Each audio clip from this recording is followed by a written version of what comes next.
of Taps, Gettysburg 2023, on this evening of June 20th, 2023. My name's John Tuscan. I'm the historian archivist with the Lincoln Fellowship of Pennsylvania. The 100 Nights of Taps Gettysburg is sponsored by the Lincoln Fellowship of Pennsylvania and the Gettysburg National Military Park in partnership with Taps for Veterans, the Gettysburg Licensed Battlefield Guides, and the Eisenhower National Historic Site. I'm honored to introduce Greg Murphy from Ariel, New Jersey, tonight's bugler. All of our buglers are volunteers. They come from all over the U.S. There's a different bugler every night.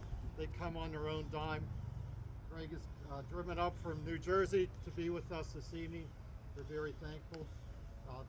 Dedication for buglers like this is why this program can exist. So thank you.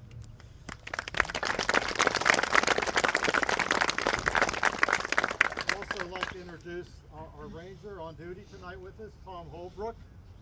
Very seasoned, excellent ranger over at Gettysburg National Military Park. Thank you, Tom, for being here this evening. And I'd also like to introduce Wendy Ellen. She's the president of the Lincoln Fellowship and the founder of this program, 100 Nights of Taps Gettysburg. And finally, introduction, Sandy Tuscan is a life member of the Lincoln Fellowship of Pennsylvania and the photographer for 100 Nights of Taps.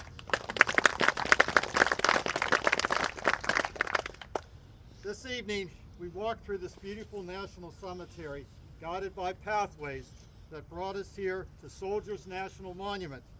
While walking along the pathways, you were surrounded by the graves of fallen heroes and their enduring stories of sacrifice, sorrow, as well as extraordinary bravery. And those same pathways converge here to the place where in 1863, President Abraham Lincoln delivered the Gettysburg Address, one of the greatest speeches of all time. Gettysburg National Cemetery's pathways are America's enduring pathways that guide us to our history. And our Enduring Pathway segment is our educational component of the program. And tonight I'm going to do a brief Enduring Pathway concerning Soldiers National Monument behind us here, this beautiful monument. This monument honors the fallen Union soldiers of the Battle of Gettysburg and tells an allegory of peace and plenty under freedom following a heroic struggle. It's the first monument constructed on the battlefield. Its cornerstone was laid on July 4th, 1865, and a dedication ceremony was held on July 1st, 1869. It included a ceremony. One of the speakers was General George G. Meade. Now the monument itself, at the very top, is the statue, the Genius of Liberty, she's called. She stands atop the 60-foot column. She holds a sword in one hand, sword of triumph, and a wreath of peace in the other hand. It represents the constant struggle for freedom. Down below on the column, you see 18 bronze stars. Each star represents a state whose citizens fought in the Union Army during the Civil War. At the sides of this pedestal are four marble statues. To my right here, the soldier, the Union Civil War soldier, represents war. He's recounting the story of the Battle of Gettysburg to Cleo over here, who's Cleo, the muse of history.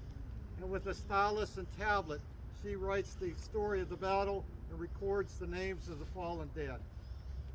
On the back, behind the Union soldier, is a man dressed in work clothes holding a mallet. He represents peace.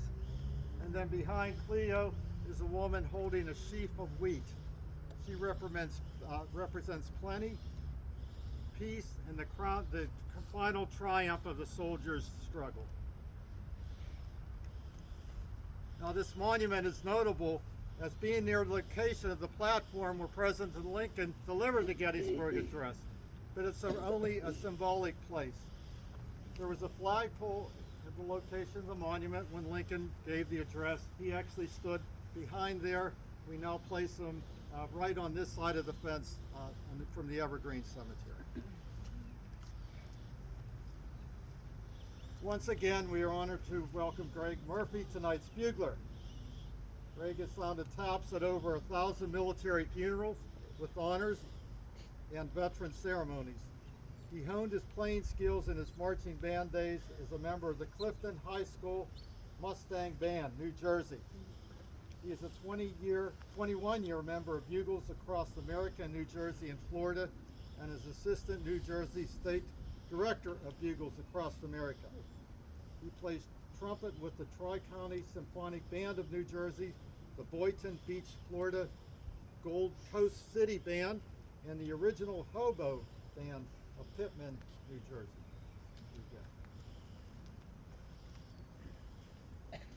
We meet here in Gettysburg National Cemetery, so we shall never forget our brave American veterans. We remain steadfast in our dedication to the great unfinished work which those who fought here, as well as in many foreign lands, so nobly advanced. And we honor that they gave the last full measure of devotion so that this nation, under God, shall have a new birth of freedom and the government of the people, by the people, for the people, shall not perish from the earth.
With the tradition begun 2 years ago. We had started honoring one soldier buried here in Gettysburg National Cemetery, and we had placed his image on a commemorative coin, which we awarded to our buglers and other participants. This year we're honoring the unknown soldier, and we placed the Representative Wendy, the coin. Thank you. We placed the representative image of an unknown soldier on the coin. Wendy has a blown up of the coin, so you can see that. Now this unknown soldier we represent now every evening represents all the soldiers buried here at Gettysburg National Cemetery. Of the 3,354 bodies buried in the cemetery, 979 of them lie here without a known name or without a known state of origin. These soldiers can be found in sections 1 over here, 14, and 22 to my left over here. However, not all unknown soldiers are buried in the unknown sections. If the soldier was found on the field and he had some insignia perhaps on his uniform or something else that identified him with a state, he was buried in that state section as an unknown. Now, with 40% of the Union Army's dead perished without names at the war's end, the work of locating the missing and naming the tens of thousands of men designated as unknown would prove one of the war's most difficult tasks. This evening we're honoring the soldier buried over here in the unknown section on stone number 16, where we planted a small flag over there if you'd like to go by and pay your respects at the end of the ceremony this evening. I'd like to award the coin to Greg. Thank you, sir.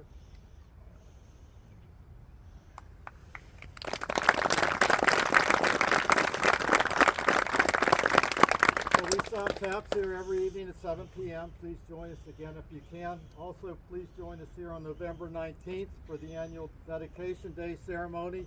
The Lincoln Fellowship of Pennsylvania co-sponsors the commemoration of President Lincoln's Gettysburg Address and the dedication of the cemetery, with a program that includes a wreath-laying ceremony, music, speakers. We also have a U.S. naturalization and citizenship ceremony that we can celebrate together as Americans while we welcome a new group of citizens. In honor of the 60th anniversary of centennial commemoration of the Gettysburg Address, this year's keynote speaker will be Susan Eisenhower, the granddaughter of General Eisenhower. She's a great speaker. We're very pleased that she'll be joining us this year. You may recall that General Eisenhower was the keynote speaker here at Dedication Day in 1963. He wasn't the first choice that year. The fellowship invited President Kennedy. He chose to go to Dallas and stuff like that. Also, we're excited to announce that Emmy-nominated actor Graham Sibley will also join us on the rostrum. He will present the Gettysburg Address. Also on the rostrum, we're pleased to have Lincoln scholars Doris Kearns Goodwin and Harold Holzer will be here this year as well. And we're also planning, and finally that day, a tribute to opera singer and civil rights pioneer Marian Anderson, who had performed at the invitation of General Eisenhower in 1963. If you haven't already, then we also encourage you to visit the David Wheels House downtown on the square. You'll find, what days do they open up on? Thursday through Sunday. If you'd like to visit David Wheels House, you'll find a ranger down there on duty who will give you information. That's the place where President Lincoln put the finishing touches on the Gettysburg Address. The speech, of course, that transformed Gettysburg from a place of death and devastation to the symbol of our nation's new birth of freedom. And finally this evening, before we close the program, we'd like to invite any active duty military, veterans, guardsmen or women or reservists to please come up and stand with us so you can be recognized.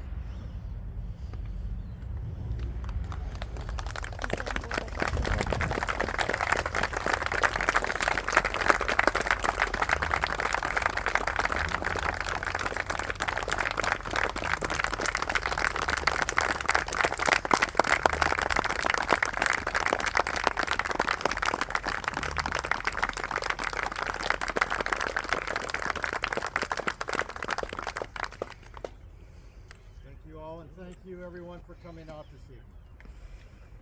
Thank you.